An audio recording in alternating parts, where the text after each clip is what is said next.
It's Hambone for ExtremeRadio.com at the Nellis Air Force Base with Rob Skelton. We just got done on a flight, which was amazing. Right now I'm feeling a little woozy. Is that normal? Absolutely, Hambone. A little queasiness is absolutely par for the course. So everything that you get to experience today is absolutely normal for your first time in the F-16. And I heard I was a code 13. Is a code 13 a woozy code? Yeah, code 13. The two numbers mean two things. One is the first number is for the jet, so the jet was good to go. And then I just call the code 3 for you because you lost it a little bit. And so I just needed to let everybody know that before we get back in. Well, you're a man that's done this for a long time. How long do you actually have to be a pilot to actually fly one of the F-16s for the Thunderbirds? Most folks that apply for the Thunderbirds are in the midpoint of their Air Force career. We want folks to have about 1,000 hours of flight time. And so the idea is that you would spend the early parts of your careers out in combat units, doing the actual Air Force mission, which is to provide our national leaders with military assets.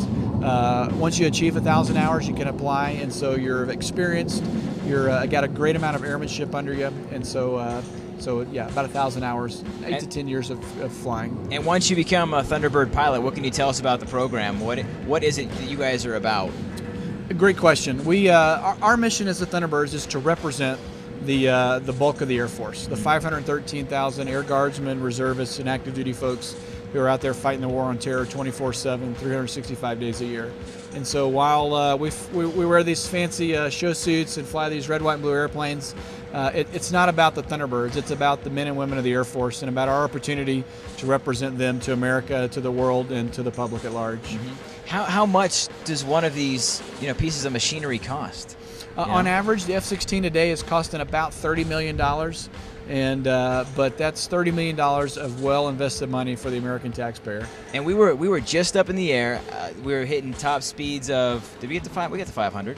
We got well over 500. Well over 500 miles per hour. Tell us about our flight, like what we actually did, some of the maneuvers that we went through as a Thunderbird.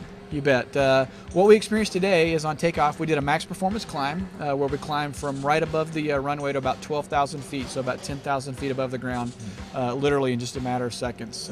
From there, we went out to the airspace that we were in. We ran through almost all the maneuvers that our solos do and that the public will see at the Aviation Nation Airshow. Inverted flight, aileron rolls, a barrel roll, vertical rolls.